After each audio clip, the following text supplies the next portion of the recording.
ნათია იორდანიშვილი მუშაობ ამ ეტაპზე ტყის მოლააღდგენის დეპარტამენტის უფროსად ეროვნულ სატყეო სააგენტოში. განათლებით გახლავართ მეტყევე. პროფესიის არჩევა მოხდა ძალიან სპონტანურად. ყველა დარწმუნებული იყო, რომ ავირჩევდი საკმაოდ ისეთ პრესტიჟულ სპეციალობებს, როგორც იყო თქვა თან საერთაშორისო ურთიერთობები, ან ეკონომიკის სფერო, ბიზნესის განვითარება და ასე შემდეგ. თუმცა, როდესაც მე ვათვალიერებდი სპეციალობების ჩამონათვალს უმაღლესი სასწავლებლებისა, თვალში მოხდა ასეთი სპეციალობა მწვანე მშენებლობის არქიტექტურა. არ დავინტერესებულა რომელი სასწავლებელი ასწავლიდა, არ დავინტერესებულა ფაკულტეტით, რატომღაც და მხოლოდ საბუთების შეტანის დღეს აღმოვაჩინე, რომ ეს იყო საქართველოს აგრარული უნივერსიტეტის სატყეო ფაკულტეტი. ეს არის პროფესია, რომელიც შეიძლება შევადაროთ კიდეც ისეთ საპასუხისმგებლო პროფესიებს, როგორც არის ექიმი, რომელიც ადამიანის სიცოცხლის გადარჩენისთვის იბრძვის და ამ დროს მეტყევე რომელსაც არ ეპატიება შეცდომები, ისევე როგორც ექიმს, რადგან ამ შემთხვევაში შეიძლება მის გამოსწორებას ათეული წლები დასჭირდეს და ამავდროულად შრომის შედეგებით შეიძლება მხოლოდ ერთმა თაობამ ვერ შეაფასოს, იმიტომ რომ დარგავხეს მას ასეული წლები სჭირდება ზრდისთვის, არის ძალიან საპასუხისმგებლო, ფაქტიურად შენ ხელთ გაქვს ყველაფერი ის, რომ შეცვალო პლანეტა. შეცვალო გარემო, ის გარემო, რომელშიც ცხოვრობ. გქონდეს სუფთა ჟანგბადი, გქონდეს სუფთა გარემო შვილებისთვის და ასე შემდეგ. მეტყევე გახლავთ ის ადამიანი, რომელიც ყოველდღიურ რეჟიმში ზრუნავს იმისათვის, რომ ეს ხელუხლებელი ბუნება შენარჩუნებული იყოს, განვითარდეს და სარგებელი მიიღოს როგორც საზოგადოებამ, ისე გარემომ. მუშაობს ისეთ საკითხებზე, როგორიც არის ტყის მოვლა და აღდგენა. ასეთი ღონისძიებები შეიძლება იყოს მავნებელ დაავადებებთან ბრძოლა, ტყის ხანძრებთან ბრძოლა, რაც ბოლო პერიოდში ძალიან დიდი პრობლემაა ჩვენთვის.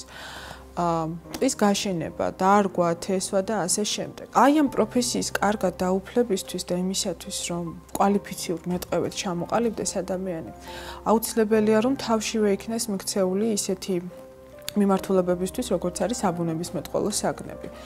რა თქმა უნდა, შემდეგ უკვე პრაქტიკაში იქ ზუსტი მეცნიერებების გვჭირდება, ხოლმე როგორც არის ვთქვათ, მათემატიკური გამოთვლები, რიგი რაღაც ღონისძიებების წარმოებისთვის. თუმცა, უპირველესი ეს გახლავთ ბიოლოგია და ისეთი მეცნიერებები, რომლებიც ცოცხალ სამყაროს შეისწავლიან. ეს არის პროფესია, სადაც კარგ სპეციალისტად ჩამოყალიბებაში განსაზღვრელ როლს თამაშობს პიროვნული უნარებიც. თუ თქვენ გიყვართ, ნამდვილად გიყვართ ბუნებაში სიარული, თუ თქვენ არ წუხდებით წვიმით დასველებით ტყეში, ეს პროფესია ნამდვილად თქვენთვის არის. აუცილებელია ძალიან კარგი კომუნიკაცია, იმიტომ რომ მათ უხდებათ არამხოლოდ ადგილობრივ მოსახლეობასთან აქტიური ყოველდღიურ რეჟიმში კომუნიკაცია, მათ შეიძლება უბრალოდ ბრაკონიერსაც კი გადაეყარონ თავიანთი მუშაობის პერიოდში და აქაც ძალიან ისეთი სიფრთხილე და განსაკუთრებული მიდგომების ცოდნა არის საჭირო.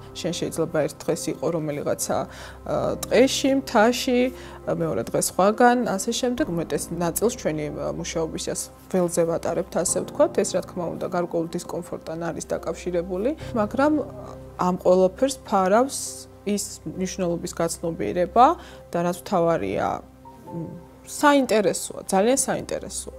თუ გიყვართ თავგადასავლები, თუ გიყვართ უბრალოდ ესეთი ხეტიალი, ეს პროფესია ნამდვილად თქვენთვის იქნება.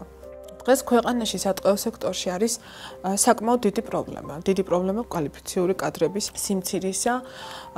ეს გამოიწვია ძალიან მრავალმა ფაქტორმა. გამოიწვია იმანაც, რომ წლების განმავლობაში ეს პროფესია გახდა საოცრად არაპრესტიჟული. ჩვენ სანთლით ვეძებთ ხანდახან პროფესიონალებს, ვისაც აქვს სურვილი, რომ იმუშაოს ამ სფეროში, ვისაც აქვს შესაბამისი კვალიფიკაცია. ჩვენ ნამდვილად გვჭირდება კვალიფიციური კადრი, რაც შეიძლება მალე და რაც შეიძლება ბევრი. და ეს რიცხვი მზარდია სატყეო სექტორის განვითარებასთან ერთად. ეს პროფესია არ ემყარება მხოლოდ თეორიულ ცოდნას, აქ აუცილებელია პრაქტიკული გამოცდილება. შესაბამისად, მეტყევეობის პროფესია ეს არის უფრო მეტად პრაქტიკოსების პროფესია, როდესაც მიღებულ ცოდნაზე და უნარებზე დაყრდნობით შეინიღებ შედეგებს ადგილზე მუშაობისას, ხშირ შემთხვევაში შეიძლება ექსპერიმენტებიც კი ჩაატარო, თუმცა ეს ექსპერიმენტები აუცილებლად უნდა იყოს გამართლებული.